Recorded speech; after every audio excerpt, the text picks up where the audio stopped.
After a raucous game two, a bunch of personal fouls, a bunch of technical fouls, flagrants and everything, Joey Crawford there in the building for game three, and the Heat and the Bulls. There's LeBron. Shot clock winding down, and the King winding up. Didn't really get into a good offensive flow for most of the night, though.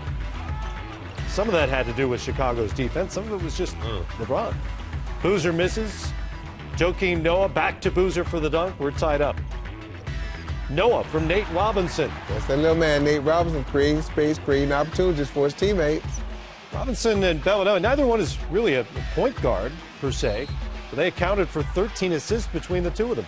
Then things got interesting here. Chris Anderson, a foul on Robinson, falls on him. Maybe that's intentional, maybe it's not. No, man, that's not intentional. He blocked the shot, he fell on him, which was maybe lingered a moment. I don't know. He didn't linger. But Joakim Noah comes over and pushes him. And that was unnecessary. Yeah. After what happened in game two, you're just asking for trouble at that point. I mean, Chicago has to do it. Now look at that. Now this is my question. You got Carlos Boozer, you got Teague on the court. Yep. Marcus Teague. But it wasn't a foul.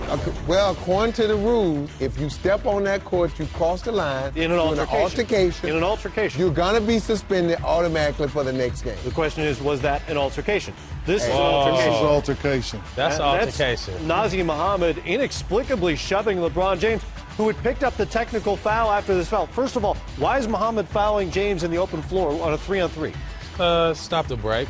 What? I mean, but look, you know, it's Nazr Mohammed's fault. You know, you tried to foul LeBron, and then he just slung you to the floor, and you got upset. And that's what you got to have. He's like, get off me. You're a big dude. Get off me, dude. Get off me. And you got to have your composure, and that's where the Bulls didn't have the composure. I think Nazr was more upset that LeBron James threw him to the ground like a right. That's what I think it was. End result, a technical foul on James, and Mohammed was done. Bellinelli knocking down the three there. Chicago up by 6. They got a little fired up after that incident. Building had a little buzz to it.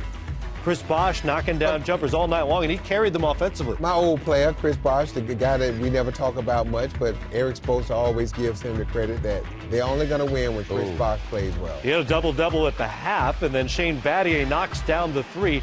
Courtesy Bosh, we're tied at 48.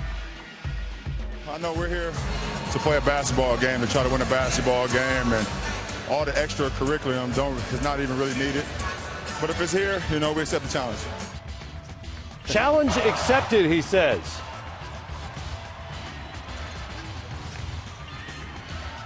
Jimmy Butler fronting James.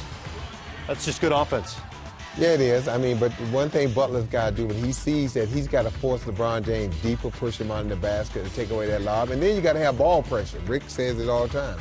You know, when a guy's fronting in the post, you got to have pressure on the ball. Meanwhile, Chalmers throws it out of bounds, gets an earful from Bosh. Boy, they like to yell at Chalmers. They give Chalmers a hard time. Yeah, they do. Give Chalmers a hard time. That's his job, Barry. You know that. Look at Noah. Gibson with a layup and foul. Yeah, keep it up. Joking right in the middle of that, as he is with everything else. Robinson misses the jumper. And look at this block by little man Nate.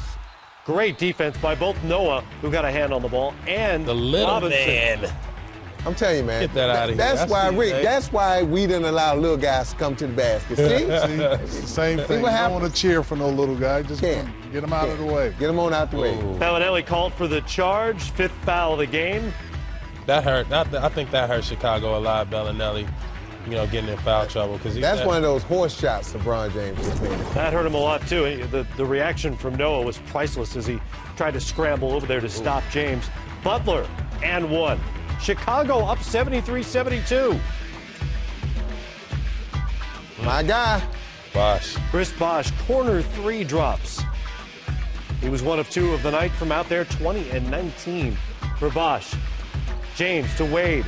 Execution championship basketball. And this is when Chicago ran out of gas as far as defense. Played a lot of minutes. I think that was the coup de grace. That was the dagger. Right? Yes, it was. Knocks down the long 3, and then out of the double team, Norris Cole. 7 of his last 7 from 3-point range. And if the previous 3 didn't do it, that did. Miami's bench played really well tonight. There's no defense for that. There's just no unstoppable. Miami wins it 104-94. They shot 50% on the night. And what felt like a physical, defensive kind of game, it doesn't show up that way in the box score.